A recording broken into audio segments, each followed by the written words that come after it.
ప్రభుత్వ ఆసుపత్రిలో పేదల ప్రాణాలు పోతున్నా ఇటు వైద్య విద్యార్థులు అటు ప్రభుత్వం పంతం వీడటం లేదు. లిఖితపూర్వక హామీ ఇస్తే గాని సమ్మె విరమించబోమని జూడాలు స్పష్టం చేయడంతో చర్చలు విఫలమయ్యాయి. సమ్మె నుంచి అత్యవసర సేవల్ని మినహాయించాలని సర్కారు విన్నవించినా జూడాలు మాత్రం మెట్టు దిగడం లేదు.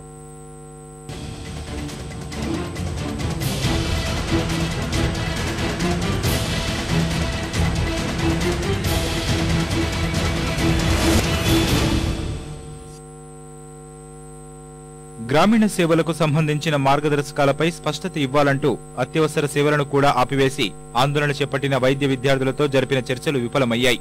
ప్రభుత్వం తరపున చర్చల్లో పాల్గొన్న వైద్య శాఖ ముఖ్య కార్యదర్శి రత్నకిషోర్ సర్కారు ప్రతిపాదనలను జూడాల ముందు ఉంచారు. ప్రభుత్వ హామీలపై సంతృప్తి చెందిన జూడాలు చర్చల్ని బహిష్కరిస్తూ బయటకు వచ్చారు. సరైన ప్రతిపాదనలు లేకుండా ప్రభుత్వం చర్చలకు పిలిచి తమను బెదిరిస్తోందని ఆరోపించారు. లిఖితపూర్వక హామీ ఇస్తే కానీ సమ్మె విరమించే ప్రసక్తి లేదని తేల్చి చెప్పారు. ఇష్యూ అడిగినా కూడా మేము చూస్తాం మేము చేస్తాం అంటున్నారు తప్ప ఒక లిఖితపూర్వకమైన హామీ ఇవ్వట్లేదు.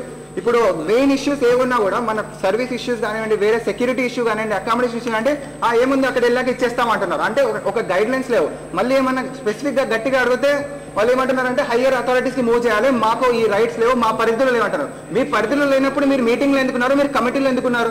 ఎవరైతే డిసిషన్ తీసుకునే వాళ్ళు ఉంటారో వాళ్ళు రండి, వాళ్ళు వచ్చి మాత్రం చర్చించండి. ఈ రోజు ఇది అయితే గానీ మేము ఇక్కడ నుంచి కదలమని చెప్తున్నామండి. విద్యార్థుల ఆరోపణలను వైద్య విద్యా సంచాలకులు విష్ణు ఖండించారు. సామరస్యంగానే చర్చలు జరిపేందుకు ప్రయత్నిస్తున్నా జూడాలు మొండిగా వ్యవహరిస్తున్నారని చెప్పారు. పేదల సొమ్ముతో విద్యను అభ్యసిస్తున్న జూడాలు వారికి సేవ చేసేందుకు వెనుకాడడం విచారకరమన్నారు.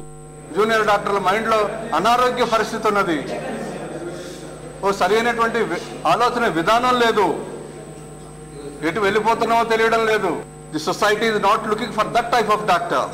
We are strongly thinking to go for a counter affidavit in the High Court and let us see what is going to happen. ప్రభుత్వానికి జూడాల మధ్య సాగుతున్న పోరులో అమాయక ప్రజలు చితికిపోతున్నారు. రోజురోజుకి ప్రభుత్వాసుపత్రుల్లో వైద్యం అందక మృత్యువాత పడుతున్న వారి సంఖ్య పెరుగుతోంది.